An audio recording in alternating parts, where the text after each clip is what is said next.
My first look at the BMW i4, the all-electric 3 Series, well, rather a 4 Series Gran Coupé, if you want to take it that way.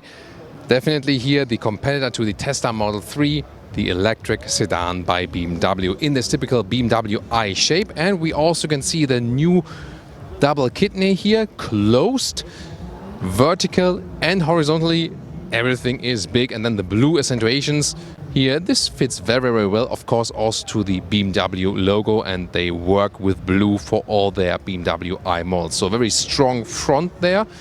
And also here a sporty lower part here with the bumper. The headlamps here, LED or optional, also with the BMW laser light, once again with the blue accentuations. You can see it here. And of course this car works very, very well in white. And I remember my grandma had a BMW 3 Series in white and E30, and well, maybe this is how the future of BMW will continue then. There will be rear-wheel drive models and also an all-wheel drive model like an M50 model, so to speak. Soon more to the power figures. First of all, let's take a look at the side profile here, and I would say we move that sign here away so we can see more of the vehicle. Sorry, BMW guys. There, we need a more clear look of the vehicle. Look at that. These are the 19-inch wheels, different size available. Here also in a 2-color scheme. And once again, the BMW i blue accentuation, and I think it really works very well with the white. Then we have a very, very stretched roofline. As I said, more like a 4 Series Gran Coupé. Integrated door handles for better wind efficiency. It comes close to Tesla Model 3 as for the CD value. Little bit difference. Not as good as a Tesla Model 3, but definitely comes already quite close. The electric range, yeah, it depends on the power output, but supposed to be some up to 600 kilometers or 500 kilometers for the more powerful M50 version. So we can expect some 300 miles plus, maybe even 370 miles then for the lower power versions in an optimum scale.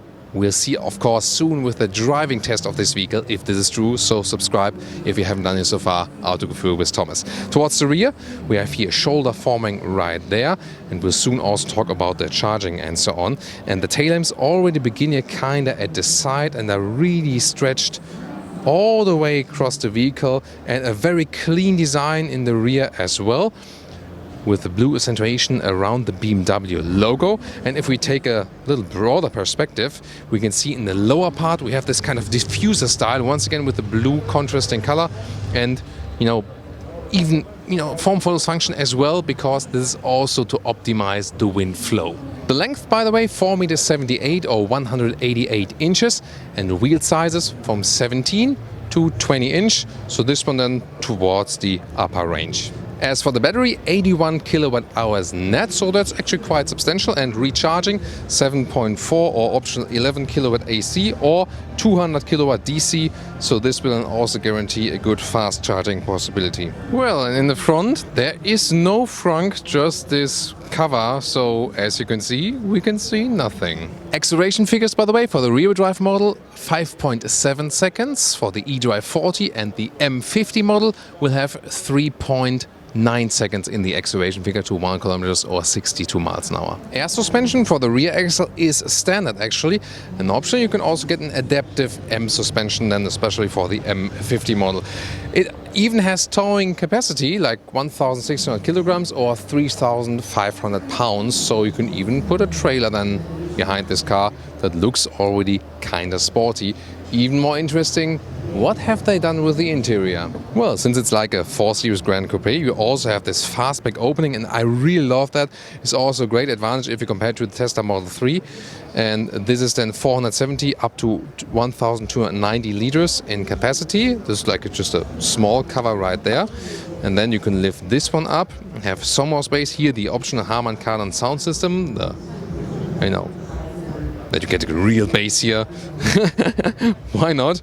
From a subwoofer, some more cubby space right here, 12-volt power supply, hangers, and we cannot fold the seats from here. We have to do that from trunk. But I mean, this is actually very good in length, not too high actually. But to me, the best advantage is definitely that you have this good access here due to the fastback opening. And hey, since we're here, why not test the child safety? Yeah, that's well done, Thomas proof.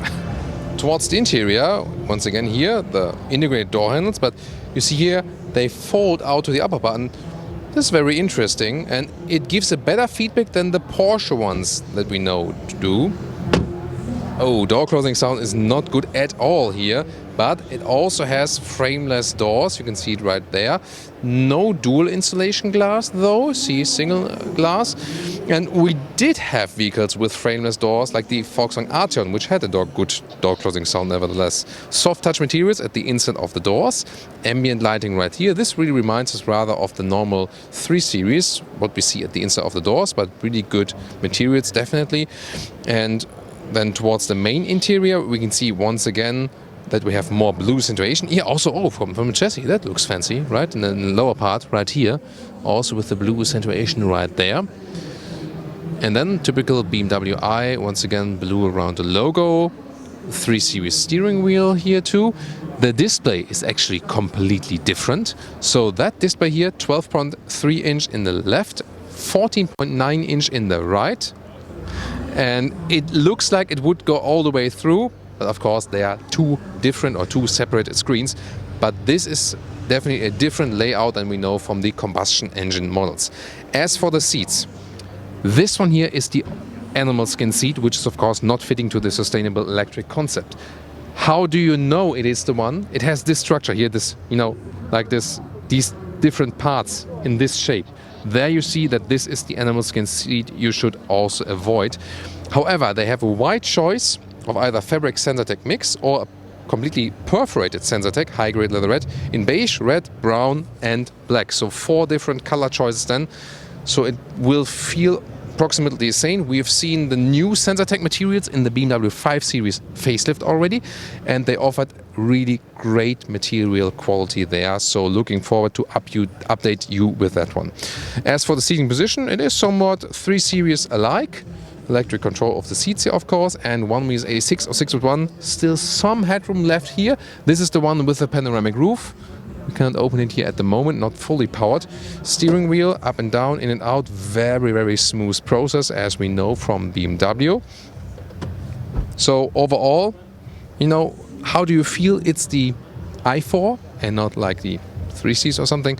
Mainly the display, and you sit relatively low in the vehicle as well. Seating position, I would say, could be a little bit more comfortable, but is overall suitable.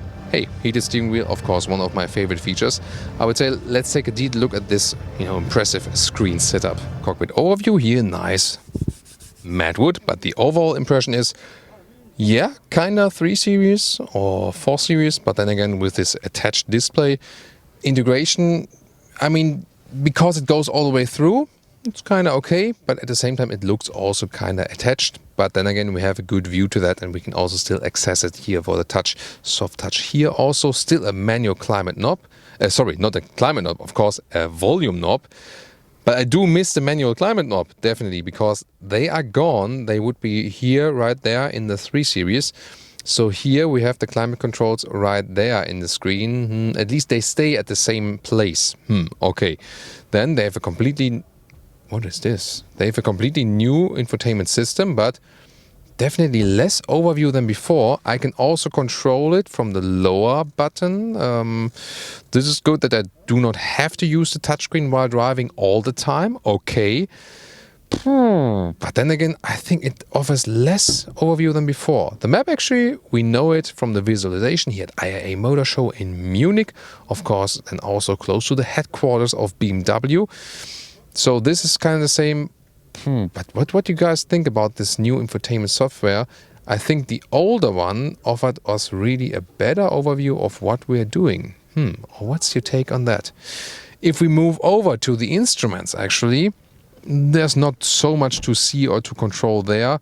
You can reset here the consumption figures and so on. When we drive the vehicle, then we will able to see even a little bit more of that. As I said, if you're subscribed, you won't miss the driving review of that one. The steering wheel itself, right side here, still real buttons. With nice clicking sounds here, for example, for the volume on the right side. Left side, and everything to control the cruise control for the level 2 autonomous driving settings, of course, with adaptive cruise control and so on and so on. My favorite area is rather here down below, start stop button in blue accentuations, and also here a normal shifting lever to get something of this, more classic BMW feeling.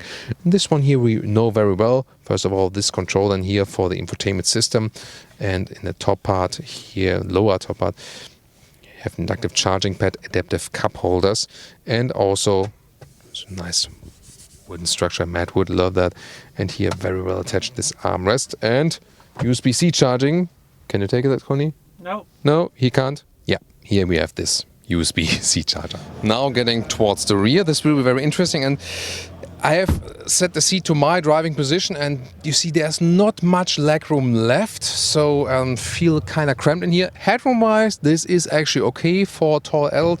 Then there's a substantial middle tunnel, USB-C chargers, but then getting to the middle seat, will be some kind of a problem. First of all, let's take a look here. We can fold this one as a ski hatch, for example. We can also fold the rest of the seats from here, and this is here then for the adaptive cup holders. So what we can clearly see here, this was not thought as an all-electric vehicle. They are running from the same assembly plan as a normal BMW 3 Series, and you see that here. Like a Tesla Model 3, yes, it doesn't look that fancy like the BMW i4 from the outside, so the exterior is, to me, really cool. Yeah, everything shall be in order. Order! Then here, you can sit here, but especially the rear, it's not such a short vehicle, but it's really cramped in the rear. So my verdict is they are not using the advantages of an electric vehicle with this one here. The driving dynamics, which are soon to come on our channel, will probably be amazing. I'm pretty sure about that. But the space you have in the interior on all the seats, kind of a little bit wasted. Good vehicles to compare, Polestar 2 and Tesla Model 3. We have a very interesting comparison episode of them. See you there.